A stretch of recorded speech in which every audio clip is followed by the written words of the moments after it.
طيب الجزائر ايش قدمت؟ يا اخي انا اعطيكم على مدى التاريخ الجزائر ماذا قدمت للقضيه الفلسطينيه. يطلع لي جزائري بالشعارات احنا مع فلسطين ظالمه ومظلومه.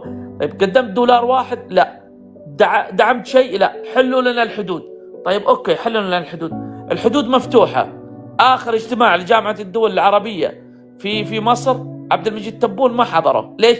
لان الحدود مفتوحه. اعتقد السيسي بيقول له، سياده الرئيس عبد الفتاح السيسي بيقول له تعال الحدود مفتوحه، يلا ادخل بجيشك، حرر القدس، حرر القدس مره واحده وابني المستشفيات وابني كل شيء ما تبغى. ما في شيء. احنا مشكلتنا يا سعيد على الشعارات. ليش؟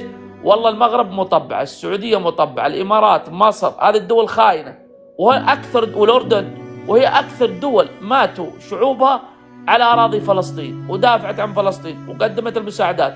يا اخي المغرب رغم علاقاتها الان اكثر دوله هي والامارات قدمت مساعدات على الاراضي الفلسطينيه. كل امر واقعي. ليش؟ استخدموا علاقاتهم من صالح السلطه الفلسطينيه. هل المغرب قالت لا والله انا ما ابغى اقامه دوله فلسطينيه؟ لا، داعمه اكثر دوله داعمه، رغم ان الظروف الاقتصاديه للمملكه المغربيه ليس بحجم الجزائر. انت تتكلم الجزائر بلد نفطي وغازي، ناتجها القومي اعلى. احنا نتكلم اليوم يا سعيد بالامر الواقع وليس بامر الشعارات. طيب اطلع لي ايش قالوا؟ والله